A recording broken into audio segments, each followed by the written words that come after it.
And I see there are many messages here.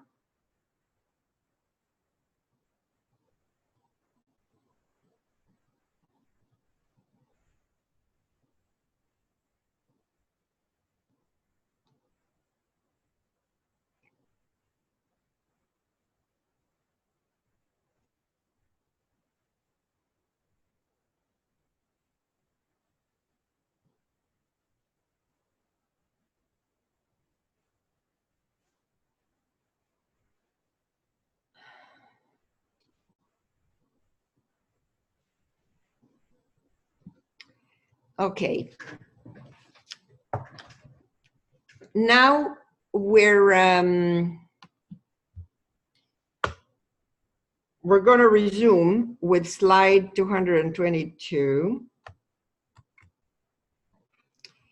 And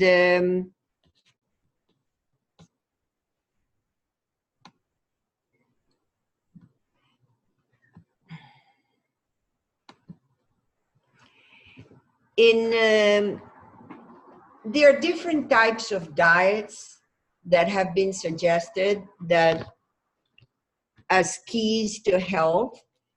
And my take on this is they have to be individualized. You cannot give everybody the same thing. This is one example in which you get a metabolic mitochondrial therapy, which supposedly generates the best energy, in which you emphasize avocados, coconuts, and coconut oil, animal-based omega-3 from mercury-free fatty fish, such as wild-caught Alaskan salmon, sardines, anchovies as well. And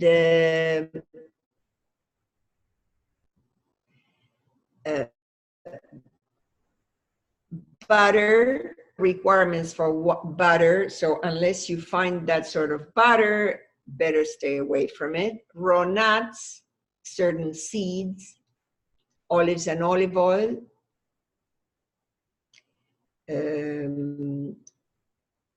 moderate quantities of meat, ghee, which is clarified butter, which is used in Indian cuisine. I would not emphasize lard, very saturated, heavy fats. But if the cuisine of your particular culture has that, you would use just a little bit of it. Raw cacao butter and chocolate has some excellent health benefits, provided you're not allergic to it, because it's a molecule with very good fats and has high levels of antioxidants. And as we saw earlier on, it has good levels of PEA among the foods. And PEA has been found to be good for attention, memory, and depression. And I have written about PEA in one of my articles that I gave as a reference for the course if you're interested in that. And of course, eggs, but they have to be organic eggs, from pasture-raised chicken or ducks or quail, etc. And then we get into the costs of a healthy diet. These are top nutrient-dense foods. This is not for you to memorize, but to become familiar with if and as you decide to get involved in the area of nutrition and advising your patients. And top brain foods I have listed, but with a caveat, because for some people, turmeric may produce too much heat. And both in Chinese and Indian medicine, they have written that if the body is too hot, it cannot function in a balanced way. So depends on the season. In summer, you would have less than in winter. Blueberries, unless you are allergic, excellent food for most people. Greens, the cruciferous, but with the caveat of steaming them. Coffee, again with a caveat, because for some people, caffeine is too stimulating, and caffeine is also one of the foods that is high in, coffee is high in histamine, and so it can lead to an allergic reaction.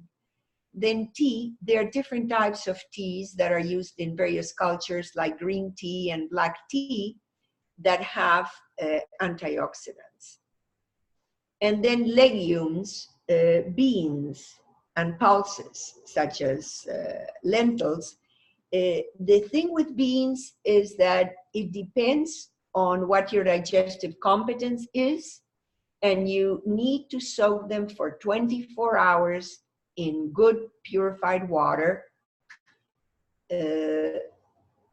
so that they can be properly digested. And that way you decrease some very small sugar molecules. And legumes are best eaten sprouted because of lectins. And lectins are involved in weight gain. The good thing about legumes is they can contain many nutrients. They contain folate, also minerals, vitamins, minerals, folate, iron, magnesium, potassium, choline. Brain foods, we've already mentioned, omega-3 fatty acids.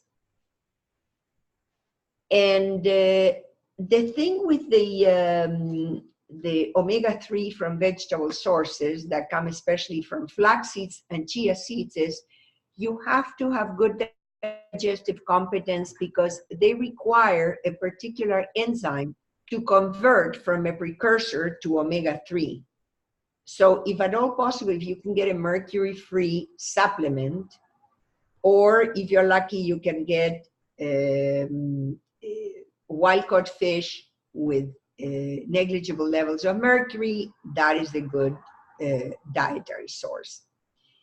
And organic red grapes, a good source of resveratrol, which has been found to decrease the amyloidal beta peptides in Alzheimer's, which are one of the hallmarks of Alzheimer's. Blueberries, this is detail on blueberries.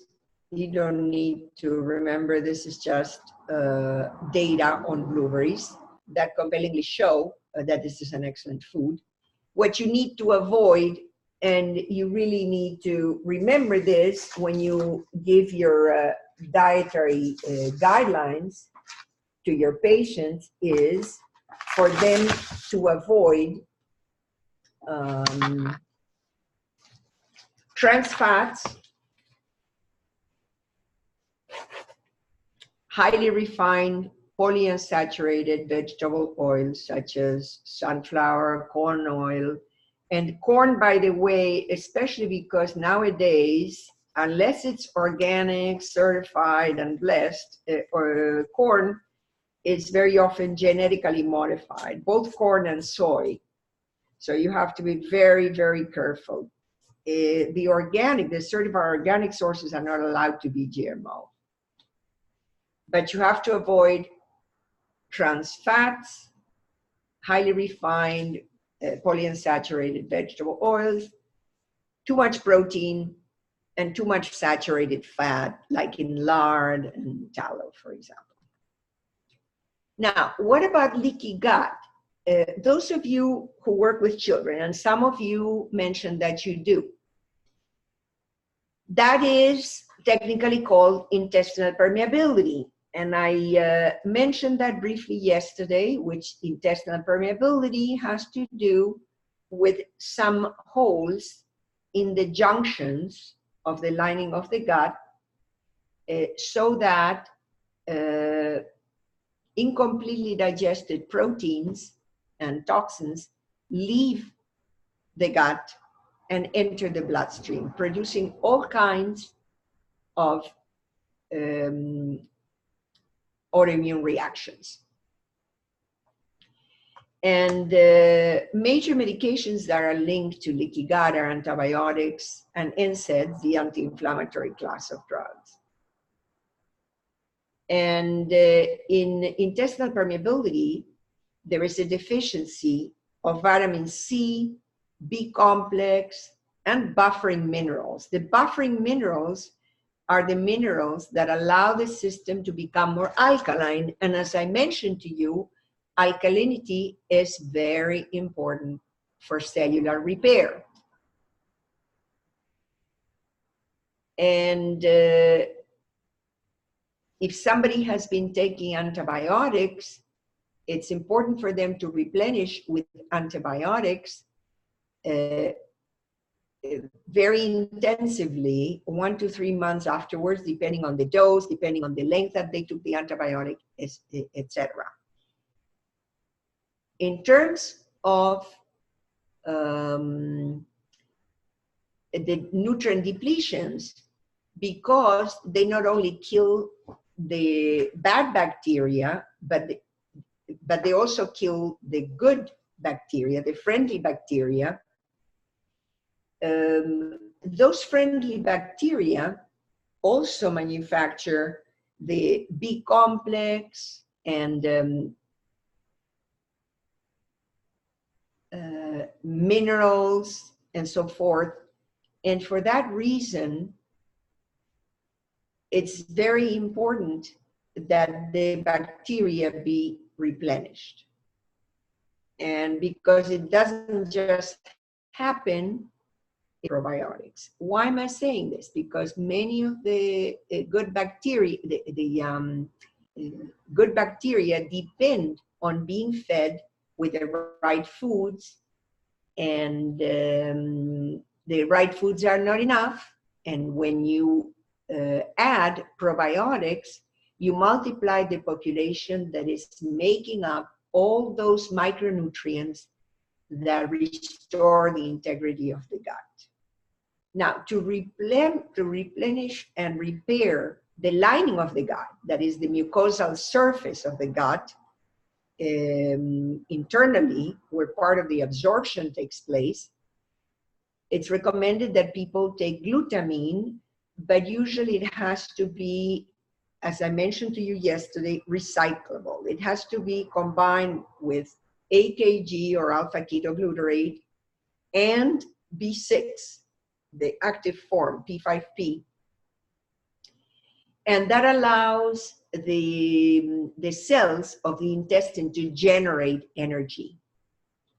And in general, this amino acid has a lot to do also with endurance and stamina. And it has been found that when athletes are given this amino acid before doing sports and exercising, there is increased enhanced performance. Dietary fiber is the colon's main fuel. And one of the examples of dietary fiber that's very easy to get would be oat bran. Then there are the flavonoids, the different kinds of flavonoids, which are antioxidant molecules that bind excess iron, which is basically iron is oxidative. And so these flavonoids decrease inflammation. For example, in irritable bowel disease and even irritable bowel syndrome. There is quercetin that is found in onions, especially in red onions. Quercetin, tea, cranberries, apples. And quercetin is a natural antihistamine. It inhibits histamine. Then there are the catechins in green tea, which help to decrease Clostridium and enhance the proliferation of Lactobacillus and Bifidobacterium. And I've already mentioned probiotics, and depending on the individual situation, prebiotics. Then what about toxicants? Well, there is a myriad toxicants in the environment, from bisphenol A, BPA, hormone mimicking chemicals, etc., that are PCBs, chlorinated pesticides, glyphosate, lead, mercury in fish, arsenicum, both in non-organic vegetables such as artichoke and green beans, etc. And then aluminum in cooking utensils. And all of those are hormone disruptors. And they also alter the immune system. And they also affect the nervous system. So the whole neuroendocrine immune axis is affected by toxicants from the environment. And it's important to be mindful by doing a very careful initial interview when somebody comes to you, especially with children that could have been so sensitive to these issues when they were very young. I had a friend, very well-educated professional people, whose both of their children showed very intelligent, but showed different kinds of learning disabilities early on, and they had the resources to get all the treatment and make all the dietary modifications, lifestyle, etc., to get them through. And the two kids are now adults doing very well. But it was a real struggle because they had a wonderful house, but it was an old house from the time when they used lead in paint. And so they both had high levels of lead. They had problems with language expression, they had problems with some motor functions, with attention, etc. So it's very important to ask about the kind of apartment, house that your patients live in, if it's old or new, etc. When you get symptoms of attention deficits or language deficits or motor delays or aggressive behavior, etc.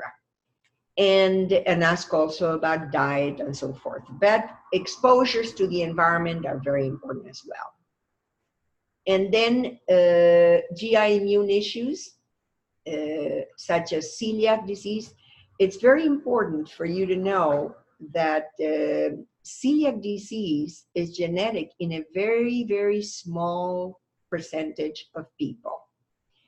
That unless you do a small intestine biopsy and electronic microscope imaging, you cannot establish if it's genetic.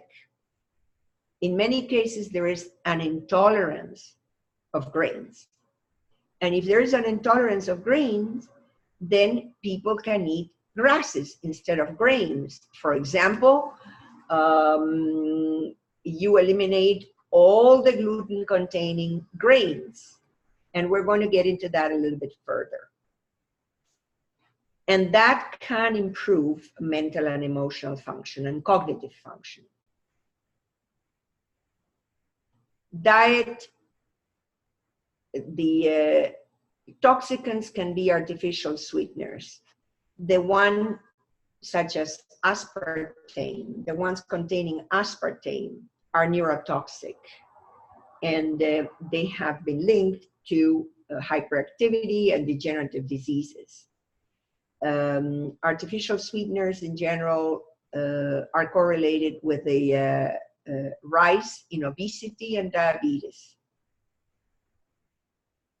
There is a perception of having consumed sugars. Therefore, there is an insulin release, and there are fat storage signals. and there is also an increase in abdominal fat. Then another diet factor is reduced high-density lipoproteins, HDL, and an elevated triglyceride level ratio relative to the HDL involves increased risk for cardiovascular disease. Then there are some issues of diabetes risk and high cholesterol and statins and so on that just for your information, this is not directly relevant to what we're talking about here. Now, gluten has systemic effects. And I have seen this when I have evaluated children with autism spectrum disorders. Gliadin is a glycoprotein. A glycoprotein, glyco is the sugar part. It's a glycoprotein that is in wheat and in the other gluten-containing grains, such as rye and barley and spelt and kamut.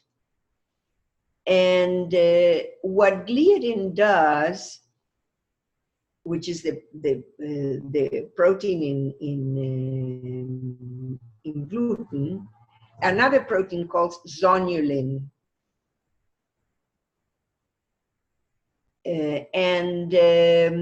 Zonulin then is used for some holes that are made at intestinal lining, and there is increased intestinal permeability. So the problem with gluten is that it leads to increased inflammation and increased mucus. It's mucus producing in the gut. You know, there are some specialized cells that produce mucus. And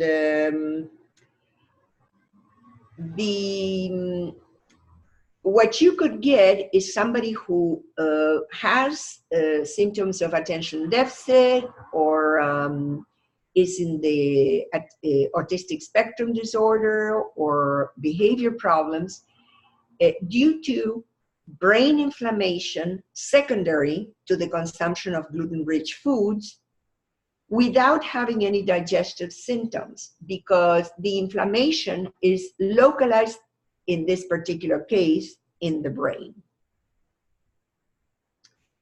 And this is the explanation of what the zonulin is. It's a protein that modulates the permeability of the tight junctions between the cells of the wall and digestive tract.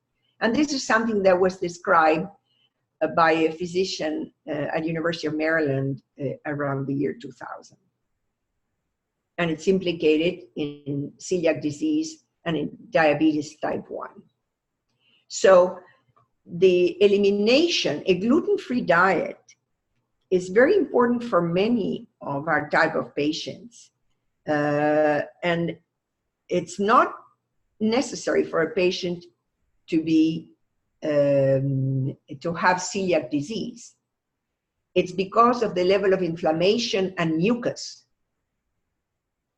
that is produced in the gut that can lead to all kinds of other problems, because more mucus will attract more bacteria, etc., and a compromised immune system of the gut.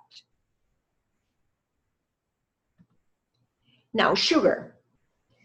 To those of you who were interested in the sugar molecule, is sugar a nutrient or a drug? There is no nutritional value in white sugar. There is evidence, and this already dates back to more than 10 years, that sugar, simple sugar, is an addictive molecule, and that it has behavioral and neurochemical effects. It has addictive potential in that it contributes to the release of opioids and dopamine. And it has, sugar has the four components of addiction, which is binging, people binge on it, withdrawal, symptoms when they go off sugar, craving, and cross-sensitization demonstrated behaviorally with sugar binging as the reinforcer. And behaviors that are related to brain neurochemical changes happen also with drugs of abuse. And with the consumption of sugar, there are neural adaptations. There are changes in dopamine and opioid receptor binding, enkephalin, that has to do with pain, in the messenger RNA expression, and there are changes in the release of dopamine and acetylcholine in the nucleus accumbens.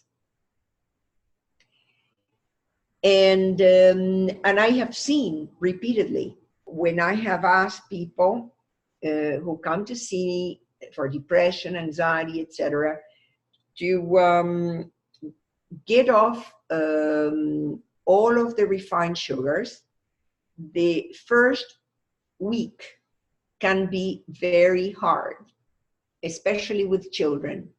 However, once this happens, they begin to have more energy, they feel more stable, because they don't have the seesaw of the sugar highs and sugar lows. Their metabolism improves, the immune system improves, and they have less inflammation. So the first few days, the first few weeks can be tough. Some people also need a longer period of time, and if they come to you and they say, well, you know, I decreased my consumption of sugar by 70% and not 100%, I applaud that, and I say now you reduce another 10%, another 20%, depends on the person and how reluctant they are to reduce or to let go of sugar completely. And it does happen, and eventually they feel much better for it. And I tend to work with children, and I tended in the past, and then I started to see more and more adults because the parents came to see me, and the diets of entire families were changed as a result of that. And they were all in better health, mentally and physically. Now, sugar consumption today, you see, the history of mankind does not support consuming a high carbohydrate diet. But today, most foods have too much sugar. And even things that are not junk, such as I mentioned to you yesterday, yogurt. The problem is if you add the sugar, you no longer have live cultures. So what good is it? It has some good protein, but it doesn't have the live cultures that which used to be and still are a staple for the health in many cultures throughout the world. And there is an Australian experiment that someone by the name of Damon Gameau made called the sugar film. And this experiment was an experiment that he did with himself.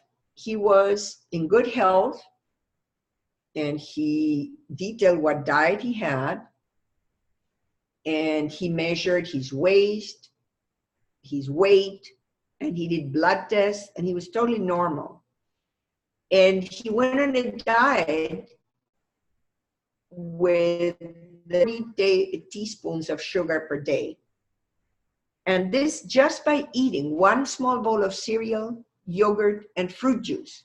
And by the way, commercial dry cereal and fruit juice are some of the worst culprit in terms of their sugar contents, and I would not advise any of you to drink commercial fruit juice or dried cereal. For the most part, read the labels, please, because they contain high amounts of sugar. At this point, there are some companies that are creating what are called healthy drinks and have been moving away from sugars, and the trend is then towards healthier juices. But the typical ones that you can get are not. And this man, Damon, started to show symptoms such as mood swings, sugar high, with short feelings of alertness and euphoria, and manic-like laughter. And then after less than 1 hour, after that high, he crashed, he became lethargic, and then he couldn't think straight, he was unable to concentrate, he was distracted and withdrawn. He still exercised as much as before, but he just changed his diet. And after only 12 days, he gained 7 pounds around his waistline, his waist. And at 3 weeks, he had already some signs of fatty liver disease, which is something of increased prevalence today in the Western world. After 1 month, he had an additional almost 3 inches on the waistline. And at the experiment end, he was in a pre-diabetic state. And for us, the most important thing is that all these changes impacted his mental state. This is the importance of diet and diet changes. This is a very compelling example. And you can actually use this experiment when you talk to your patients and you try to educate them as to how they will feel better in every way once they normalize their weight. There is also in the UK an experiment on sugar and mental health, compelling demonstration that consumer sugar changes mental function. And in terms of the body's sugar processing, this is more for your information than anything else. Sucrose, which is table sugar, is fructose and glucose. Fructose is a natural honey, and it tells you, you know, just a little bit every day is okay. In fruit, this goes for the gentleman who asked about the high sugar in fruits. Fruit are high in nutrients and antioxidants, but in excessive amounts among certain individuals, they can worsen insulin sensitivity and they can raise uric acid. Table sugar is processed like alcohol and it rapidly becomes fat, as you saw in the experiment I described. When there is liver fat, you have increased risk of insulin resistance, non-alcoholic fatty liver disease, and diabetes. And then you have cardiovascular effects from high triglycerides. When you reduce your sugars, your carbohydrates, you're going to have a reduced level of triglycerides in the exams, in the blood tests, provided that the person also uses good fats. And what are the mental effects of elevated sugar? Well, the behavioral changes include reduced capacity to learn, depression, antisocial behavior, and emotional instability. There is even a study that was done, and this has to do with the other end of the spectrum. Sugar is so important.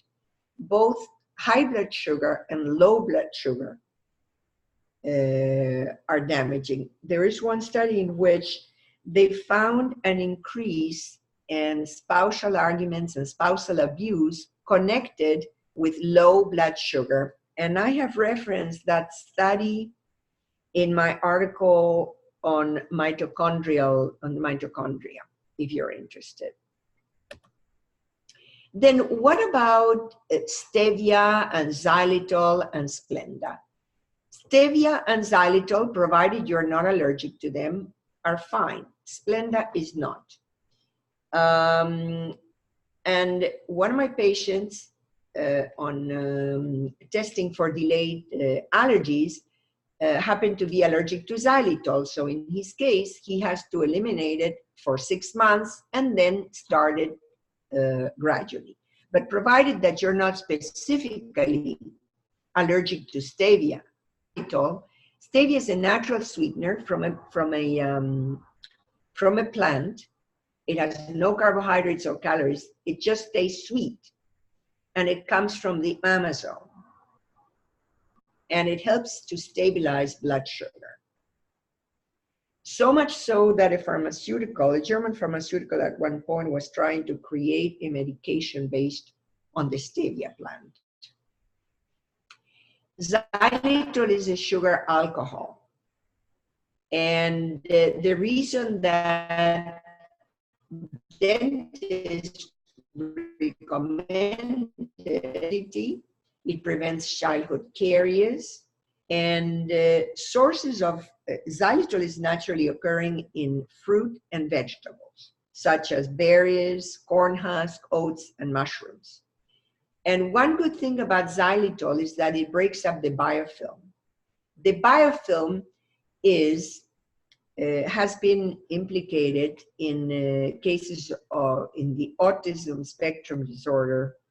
It's a film under which bacteria hides, and the immune system of a person does not recognize and cannot act to eliminate or neutralize. Now, if that film under which the bacteria are hiding is recognized, then they are uncovered, and then the natural immune system goes after them and they are destroyed. So breaking up the biofilm is extremely important for the restoration of health.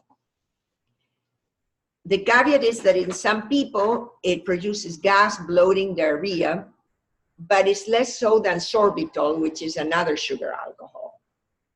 So stevia and xylitol are good guys.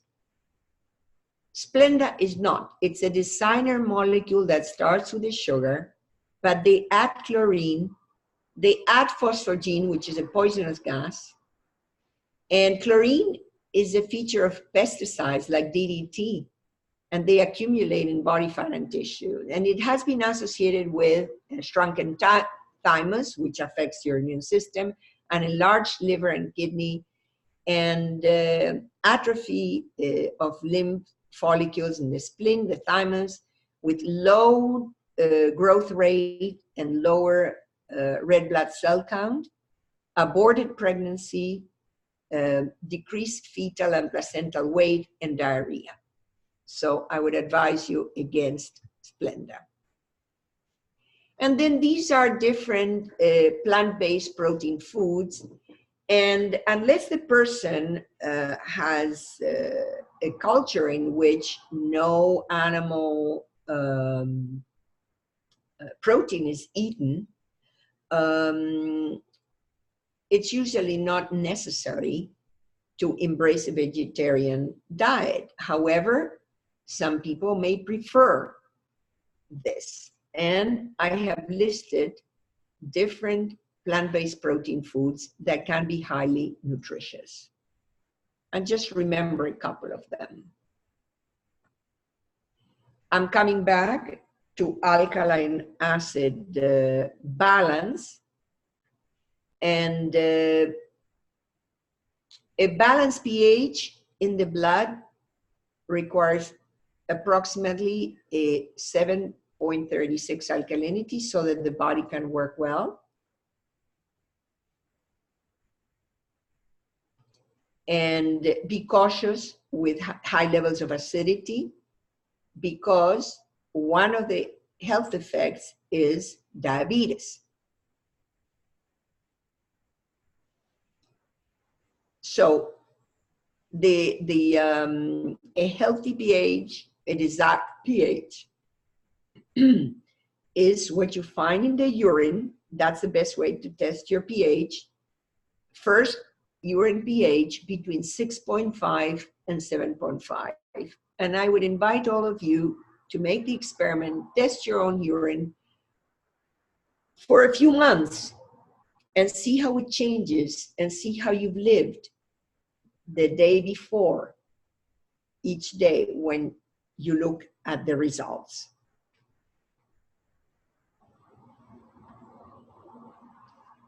Top alkaline forming foods are root vegetables, cruciferous again, leafy greens. I would be careful with spinach because paradoxically, it can prevent the good assimilation of calcium and iron. And it has very high levels of oxalate. Swiss chard also has high levels of oxalate, but it doesn't have the other problems. Then garlic, cayenne peppers, lemons. Lemons are per se acid, but in the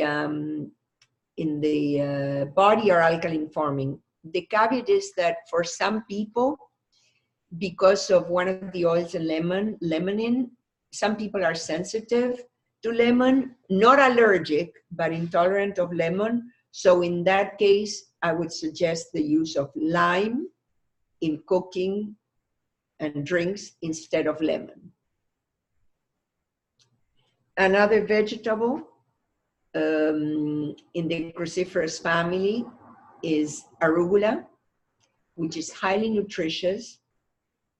The problem is that although there are arugula salads, I recommend that you steam it, even lightly, and eat it as a cooked food because it has thyroid inhibiting effects as one of the crucifera family. And what is organic?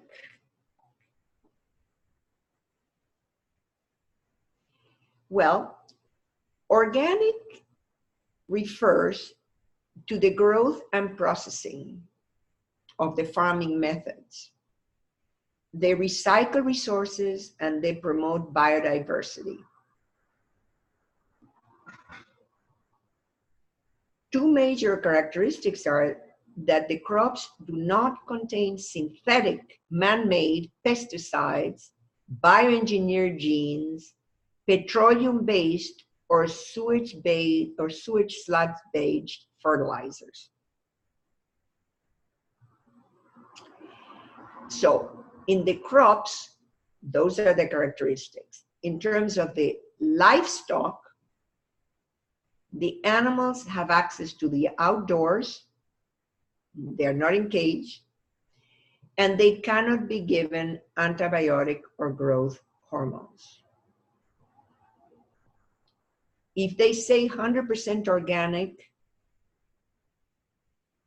only organically produced materials are used. Organic, but not 100%, is at least 95%.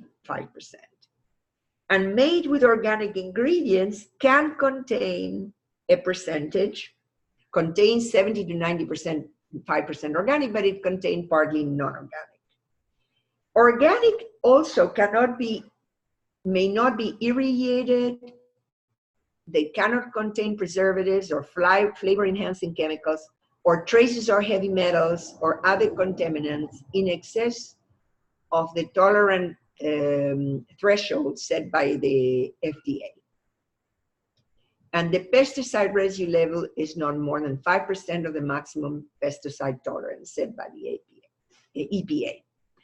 The problem with livestock is that even if they are raised 100% organic, they may be raised with corn, and that will change the composition of the meat.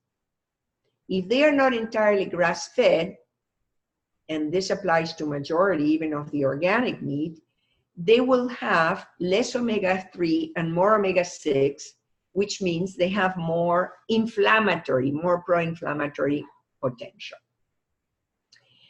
Now, here is a list of foods to buy organic because of the pesticides. Because the pesticide effects in all of these are significant. And at this point, I'm going to break, and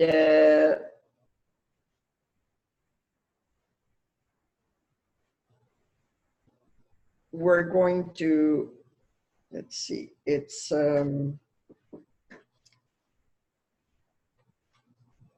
you could do the quiz, and we're going to come back when you're finished.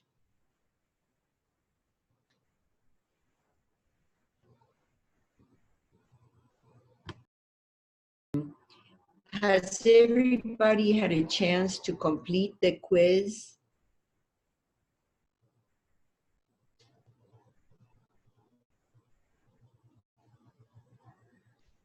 Aideen, are there still people working on the quiz?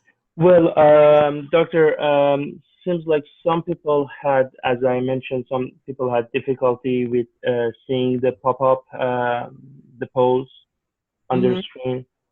So I relaunched it one time, but still, again, some people have that difficulty. Okay, and how about if you try again so that they get an opportunity to do the quiz? I can do that. Yes.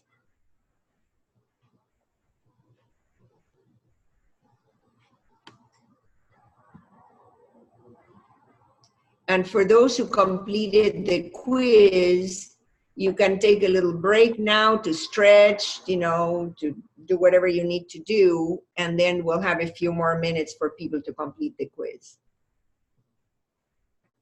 When should we return from break? 5 minutes.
I don't have your voice yet, doctor.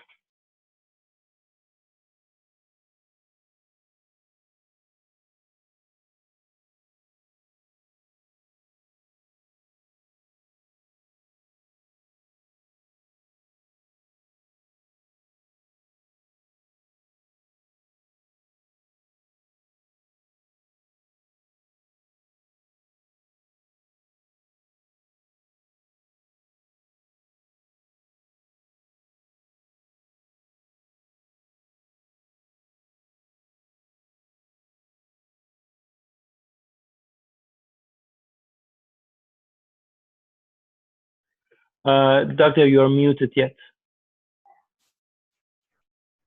See. How many people have not completed the quiz yet? Have not been able to put it through? Well, several people have done it several times, so this time they didn't do it because of having. And have you recorded? How many people do you have recorded as having completed the quiz? Well, those people who have already responded, I already have the recording of the poll, but it's gonna show in a separate recording of a poll. But eventually, I have it that they have responded to the quiz. So everybody has responded to the quiz? Everybody has?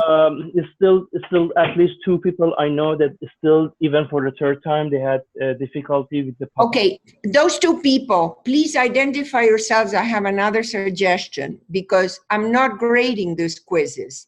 I just want to make sure that you complete it. So please identify yourselves, and I have another suggestion. Okay.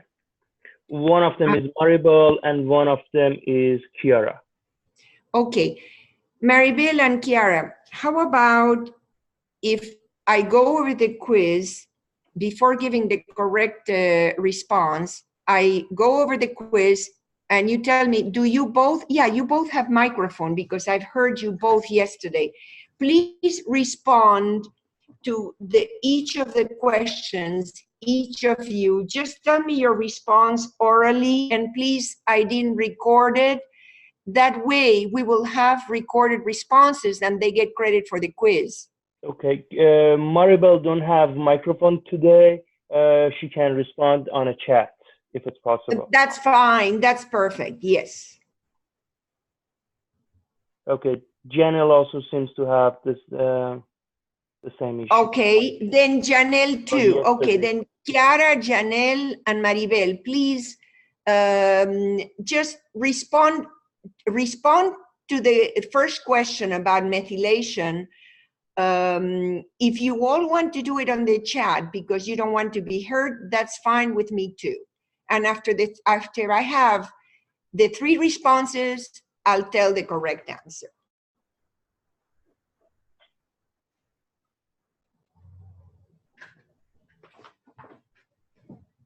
You don't have the questions, Kiara? Okay, so we're gonna say the questions aloud. I'm gonna say the question aloud.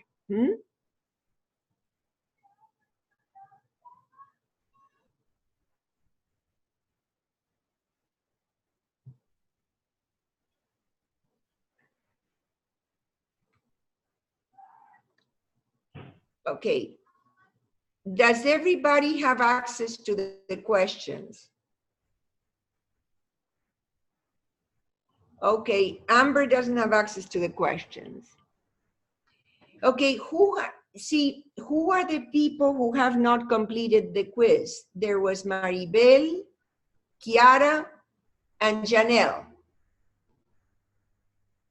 I guess maybe Janelle has completed for today, but she was complaining that yesterday she couldn't. Well, we're not going to get into yesterday at this point. We're trying to do quiz 4, and then we need to move on. So,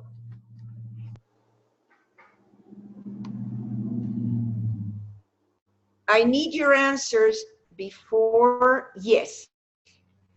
That is fine. I'm just going to go to this, back to the slides. No problem.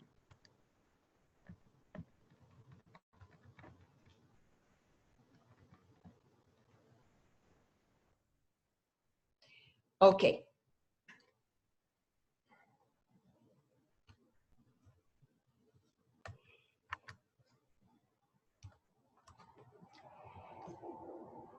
So methylation. Please answer.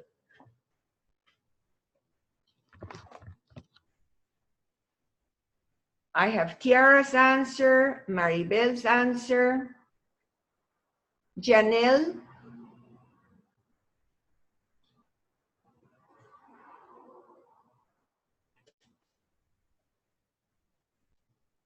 She already has replied to the poll today. So she has, so only 2 people didn't complete the quiz. Okay, fine. And the answer to the first question is A. And we're going to go over methylation because most of you answered incorrectly.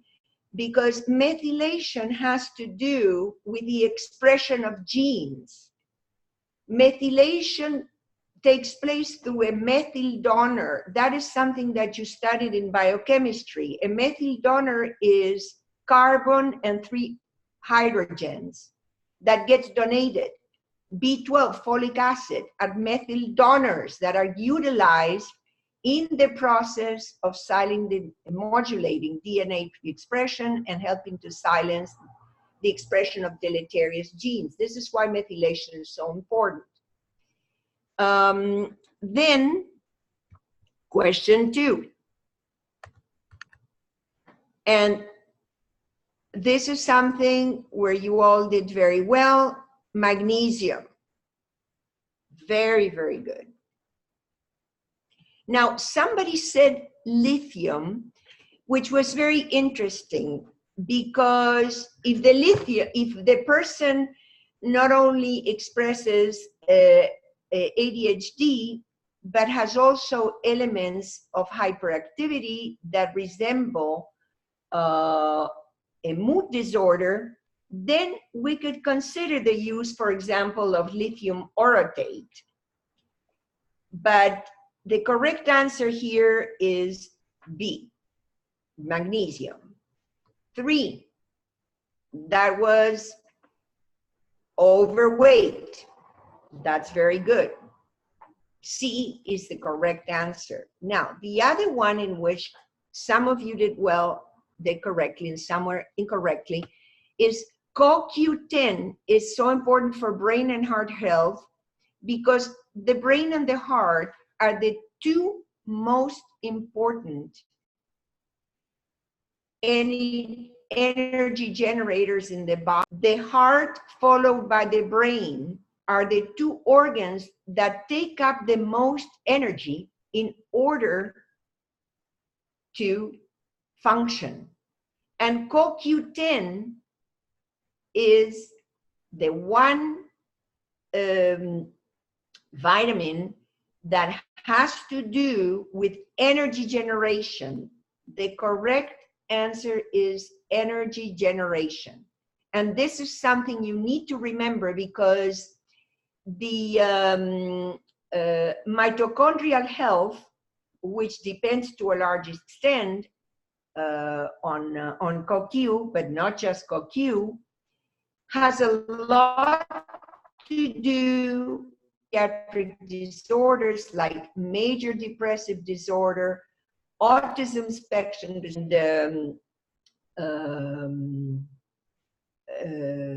schizophrenic disorder, and in PTSD there is also an impairment in mitochondrial function. And if you want, when you have the time, now you're swamped with courses, but if you really know and understand what you're doing and the causes of your patient's problems biologically, then you can look at the article that I published on mitochondria from cell to psyche. So CoQ is linked to energy generation, and that's why it's so important for brain and heart health. D. And now we can move on at this point.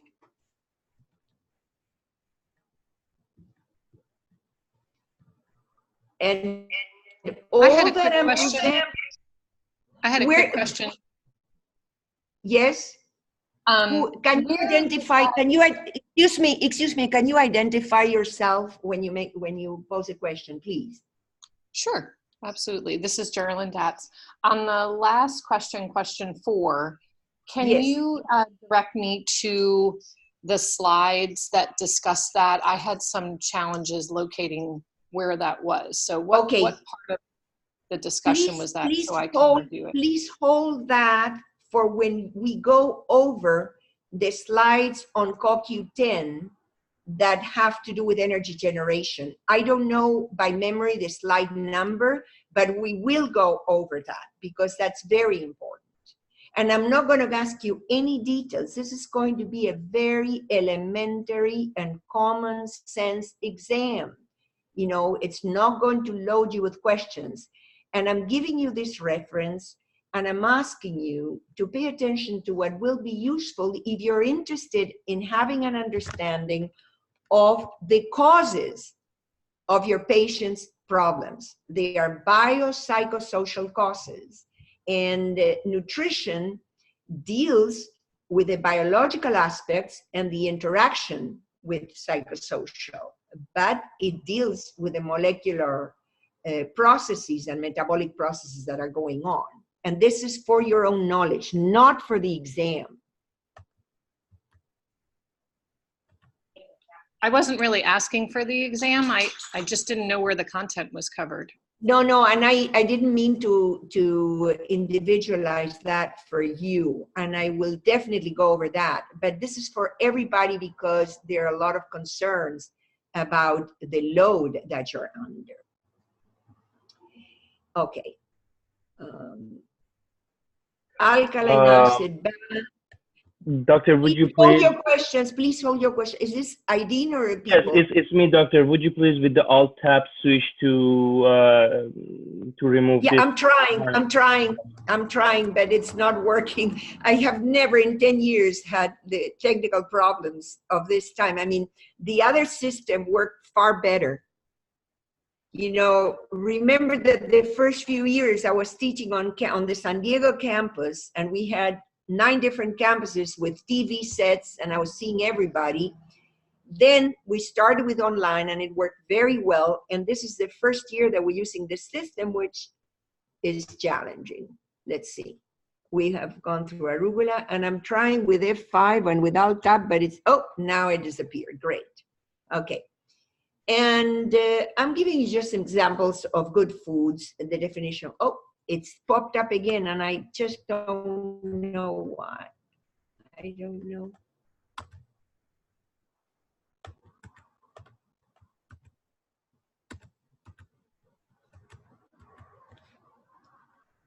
Okay, now it disappeared. Okay, we were on tips on diet and nutrition. And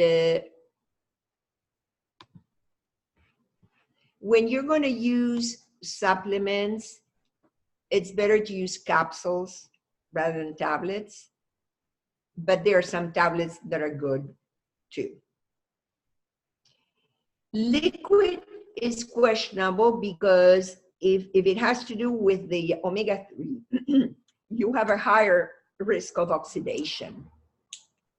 Yes, they can be better absorbed, but on the other hand, specifically with the omega-3, because they're fats, you have the risk for oxidation. Sublingual versus IM, intramuscular, that is by shots.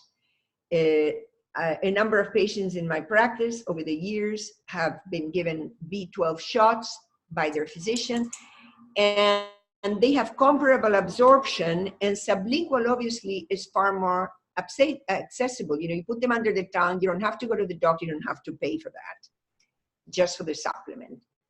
Diet qualities has to be whole and processed foods,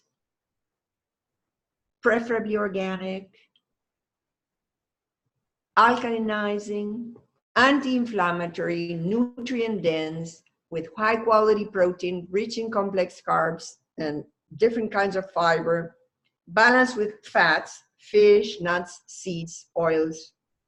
And you watch also for the glycemic index. Now, The glycemic index has to do with how fast the food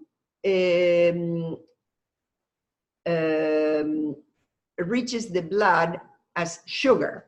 How much do they raise the blood sugar?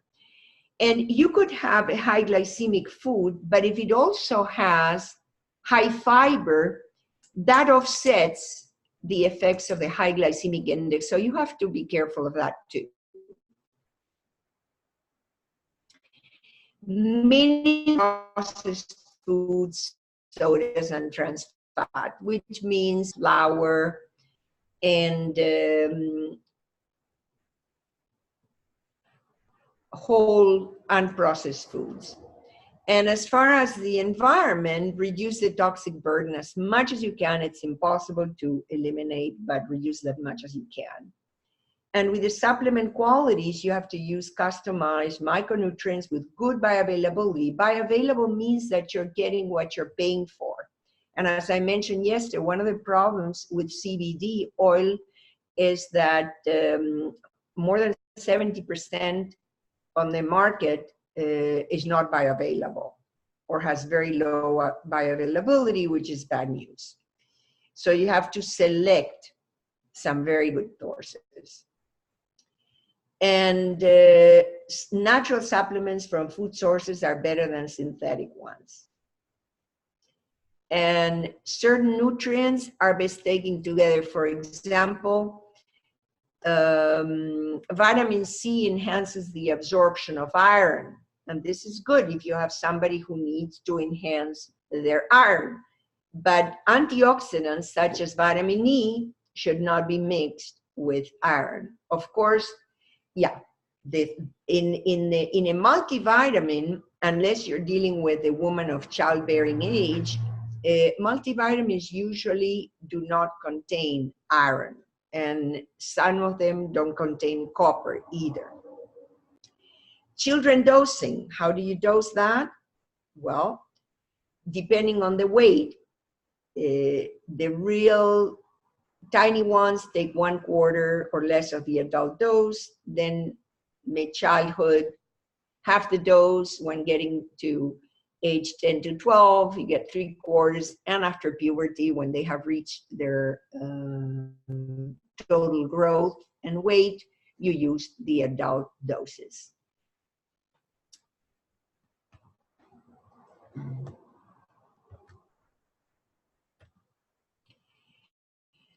Good sources of omega-3, and I have listed them. And I would favor the 4 fish that are on the list, but you can use hemp seeds and avocados also for that purpose. I would be cautious with the too much use of walnuts because they are quite acid, unless you combine them with very alkaline foods. And be careful with the number of fish because of the high mercury content. I gave you 3, but there are a lot of others that have high mercury. And omega-6, that's the problem with the vegetables oils. This is detailed. You can just ignore this slide. And food combining, just also for your information, make sure that you don't have meat with pasta or bread, and that you wait a little time after a meal to eat fruit, but you don't have to know this by heart. Gas-producing foods, this is also for your information. And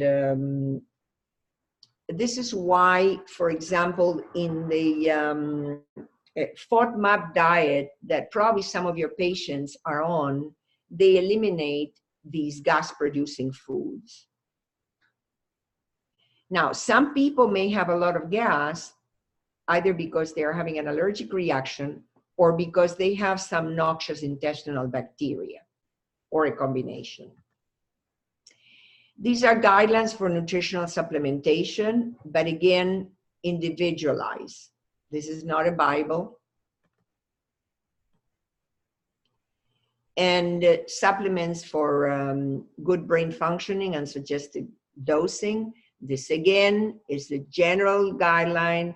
You may use more or less depending on each person's condition.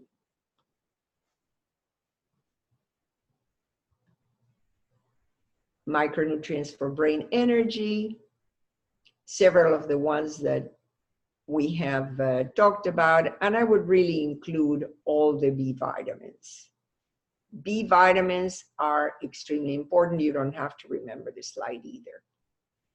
And these are so that you know the criteria to evaluate the products. People may, knowing that you took some nutrition, ask you, what about this supplement or that supplement? And there are ways of finding more about those supplements. These are the criteria. You don't have to memorize this, but you can use this as a resource. Even good manufacturing practices compliance, which is GMP, does not ensure superior quality.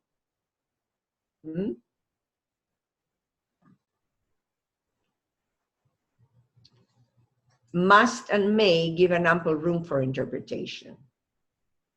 And the four basic facets of quality are authenticity, potency, purity, and seal. From any of the US Pharmacopoeia, NSF, consumerlab.com, or UL, indicates that those ingredients have been verified. And the best products, of course, are the ones that are safe and efficacious. Now, what about leptin? Leptin, I will remind you, you will have probably studied this in endocrinology, is a hypothalamic hormone, and this has to do with those of you who are working in the area of eating disorders and obesity and weight issues, etc. It's a hypothalamic hormone that signals satiety after meals, and it controls hunger and weight. And fat cells them sensors that tell them to fill up. When fat enters the fat cells, leptin is released. But if there is no leptin or no signal reception, then the hunger appetite switch is off. So when we talk about leptin resistance in obese individuals, these people may have high levels of leptin, but it's inactive. So it's non-functional. It's like when I told you when someone has high levels of B12, but then you do metabolite analysis, you can get it in the blood or in the urine, actually. You can get methylmalonic acid, methylmalonate in the blood as well. If that is elevated, it means low functional vitamin B12.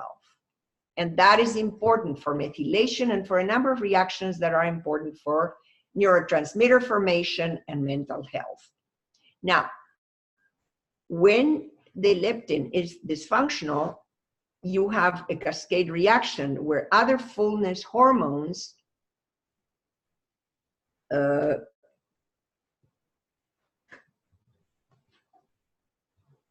rendered ineffective, such as, you know, this is a pancreatic one, cholecystokinin, this is neurotransmitter and hormone, dopamine, glucagon-like peptide, peptide YY, etc. They are rendered ineffective.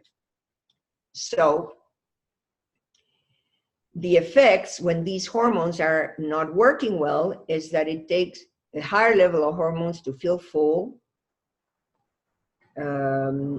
so that you don't really know if you're truly hungry or full, and you continue eating a little bit on, and you get more inflammation. You get more inflammation, and that can correlate with higher levels of depression. The studies that have been done in the later years, and I will be publishing an article on that, show a link between obesity and depression through inflammatory pathways.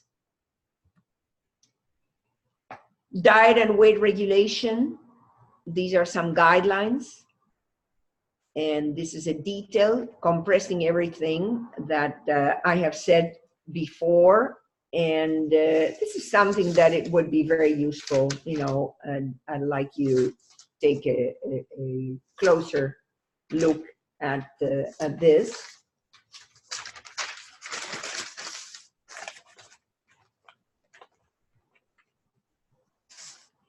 And then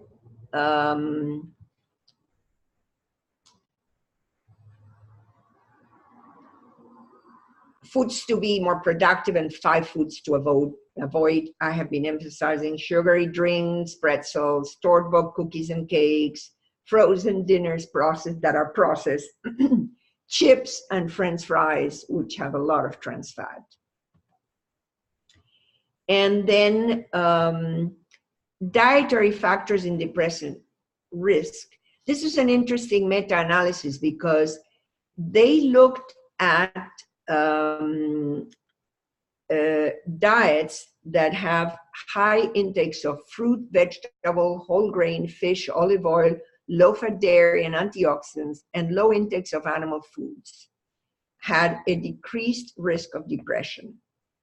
Whereas high red meat or processed meats, like salami, etc., refined grains, sweets, high-fat dairy, butter, potatoes and high-fat gravy, and low intakes of fruit and vegetables associated with an increased risk of depression. This was done 2 years ago. And this one is interesting because the study of late life depression showed that among the depressed people, the depressed older people, a low intake, eating few vegetables and fruit, were a key determinant of antioxidant intake, not the supplements. This is the importance of diet. You cannot get all you need from supplements. Diet is a very important part of the infrastructure.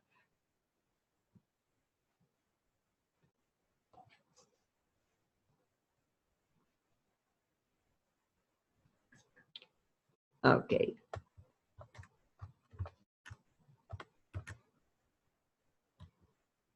Diet and lifestyle.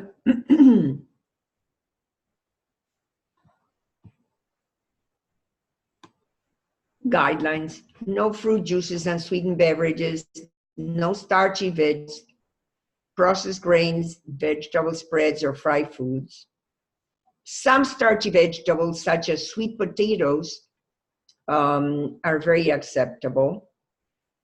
And regular potatoes, especially russet and purple potatoes, those have antioxidants, and they are especially helpful to eat them with the skin if you wash the skin properly, because for example, russet potatoes have vitamin C on the skin, and it also adds fiber, which reduces the glycemic index.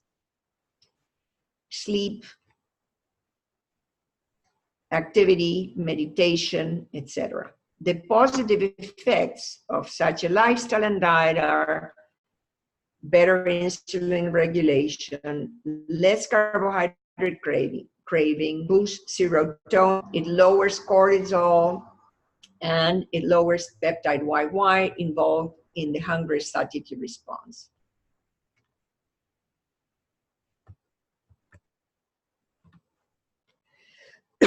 What about diets? I have emphasized, of all the diets, because you really can't go wrong. Some people have talked about the DASH diet, Paleolithic diet, but frankly, it's better for some people than others. DASH incorporates parts of the Mediterranean diet, but this is all that I'd like you to remember and on. The Mediterranean diet, and there are some of the blue zones in the Mediterranean where, you know, in Greece, in Italy, where people live a very long life where they have moderate quantities, very discrete quantities of animal protein. They have a variety of vegetables and fruit, a real rainbow. Make your diet a rainbow of colors, nuts and seeds, not the salted kind, but the raw. And many of the nuts you will have to soak for 24 hours because they may contain mold. Some of them, like cashews, do not taste well if you soak them, but organic nuts and seeds, pumpkins have lots and lots of nutrients. Moderate amounts of dairy and unprocessed whole grains and beans. There is an article from Medscape, Conventional Medical, 2015. Such a diet may preserve brain structural connectivity, which means you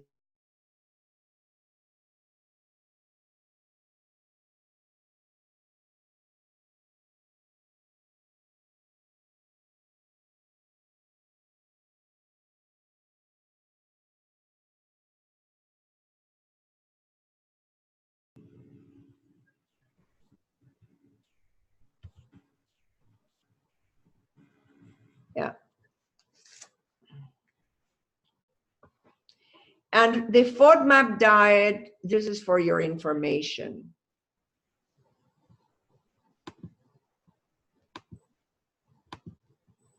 Okay, I'm back.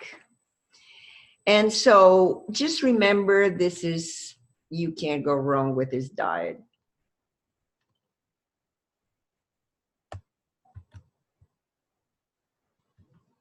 The MIND diet combines Mediterranean and DASH diet. And for those of you who are working in the area of eating disorders and obesity and prevention, you can go over the other diets, but just remember the Mediterranean.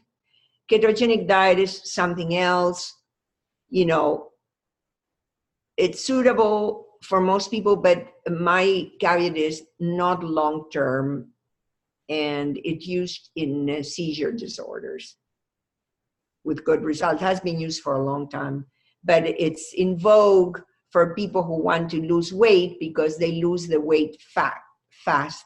They burn a lot of fat when they go into ketosis. This is another cyclical ketogenic diet. You don't even need to remember that, but you need to be very aware when you talk to your patients who look like they have environmental sensitivities. I have listed, you know, from the air, the soil, the water, hormone disruptors, and I'm going to emphasize just one here: plastics. You can advise your patients to stop wrapping their food in plastic. And if you still wrap your sandwiches and your snacks in saran wrap or whatever plastic, soft plastic, please stop doing that, because plastics have phthalic acid, which is, phthalates are endocrine disruptors, and they are implicated in the risk for hormonal cancers. So plastic should be out, especially soft plastics. Plastics, vegetables and fruit with pesticides such as Roundup, glyphosate, and heavy metals. Additional environmental toxins are heroin, cocaine, MDMA, ecstasy, methamphetamine, alcohol, in excess alcohol, not sensible quantities of wine, especially red wine that has resveratrol, the antioxidant. And pharmaceutical drugs have become environmentally environmental pollutants that are found in water. Then molds in food, food additives, MSG, definitely bad for mental functioning. And also, you can inquire among women about the makeup, cosmetics. Then also about the cleaning agents that they use at home when they tell you about fatigue and headaches, etc. Now, the dirty dozen toxicants are the following. I have mentioned several of them. Manganese is very helpful in small quantities, but if you have excess manganese, it has been associated with very aggressive, violent behavior. And sometimes, you may have heard this from your pharmacology professor, that the dose makes the poison. There is a Latin phrase about that. The dose makes the poison. For example, if you get an excess of vitamin A, an excess of alcohol, of glutamate, etc. You don't need to remember this either. This is for your reference, for responsible practice with your patients, knowing some of the biological causes of the problems. Now, neurotoxicity symptoms. They range from minor, reversible, temporary, to chronic, serious, and potentially the ones that will end up in permanent brain or nervous system damage. Typical symptoms of neurotoxicity are headaches, memory loss, impaired vision, fatigue, symptoms as if you were coming down with a flu, sexual dysfunction, impaired motor skills, tingling, numbness, or weakness of the limbs. Psychological expressions of neurotoxicity are anxiety, depression, confusion, compulsive behaviors, hallucinations, and personality changes. And research has been undertaken on the links between neurotoxicity and a number of programs such as migraines, multiple sclerosis, sleep disorders, balance and hearing problems, panic attacks, and other psychiatric of neurological symptoms and disorders.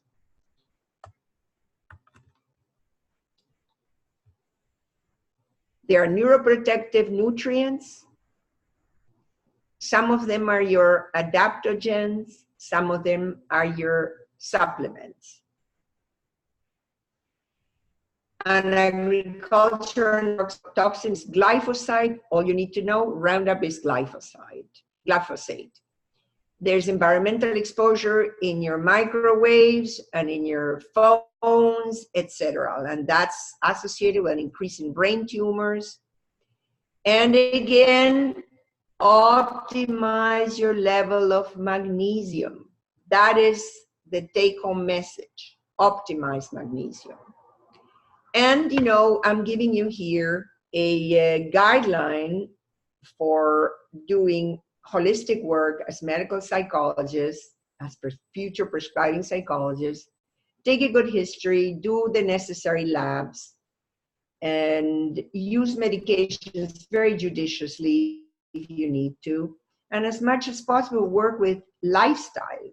And as psychologists, especially as health psychologists, we work with lifestyle.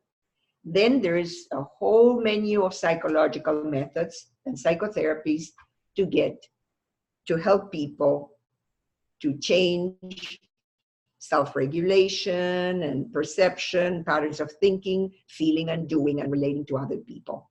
And look at a good collaborative model. So put the substances with soul and practice the best integrative care you can offer. So here ends the presentation. And we are at the point where we're going to do the lunch break. I have also suggested readings. And this is the alkaline acid balance. Take a look at this for your own knowledge, not to be tested on. And there are many topics on the microbiome for those of you who are interested, and there are post-graduation options that I've been interested in looking at now, but I'm giving you the information just in case. At this point, we have covered all the material we were going to cover, and we're going to start the review in the afternoon. And Dr. Steinman is going to join us at 1 p.m. and you can share with her your concerns so that she can go back and see how things can be improved. And after that, we're going to devote this to Q&As and review so that you are completely prepared to pass this exam by going carefully through your study guide, and that's all. So this is going to be just a matter of a few pages after we finish the course.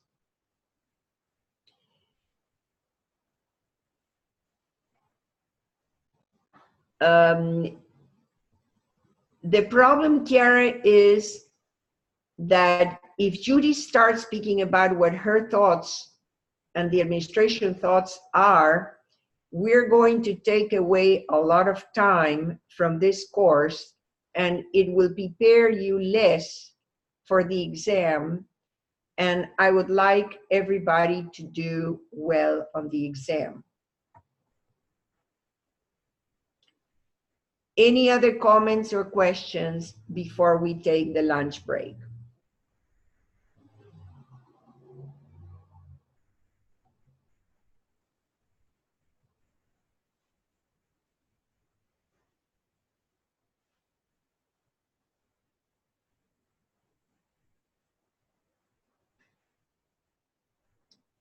Well, figure out what you all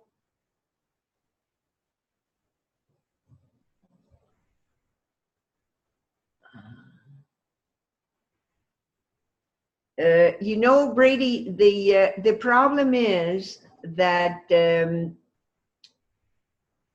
I like to go over the class as a review because I'd like you to think about the material.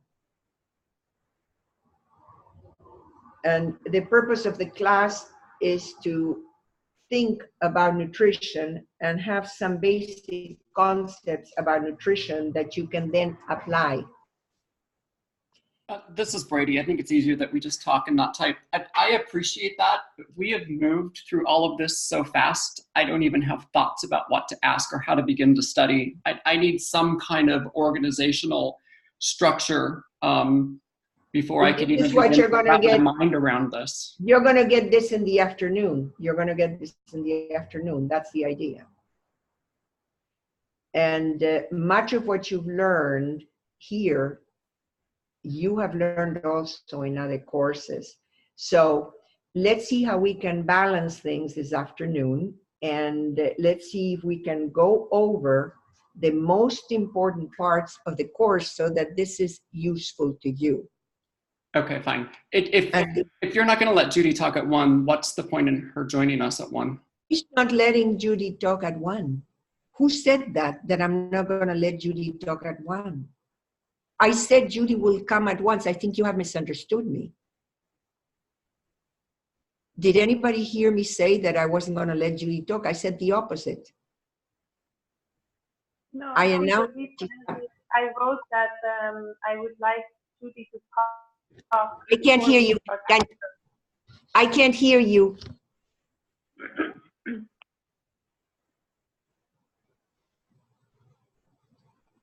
I Can you hear me now?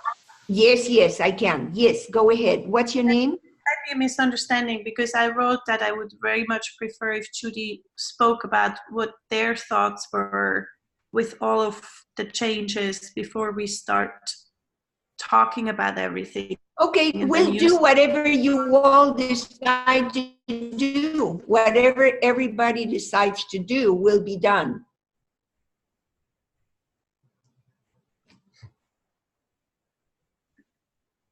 Not one person is going to legislate what's going to be done. Everybody, it has to be what people need to be done at this point. I just want to make sure that you all get some basic concepts and that you can think about them. So on that note, we're going to take the lunch break and we will reconvene at 1 p.m.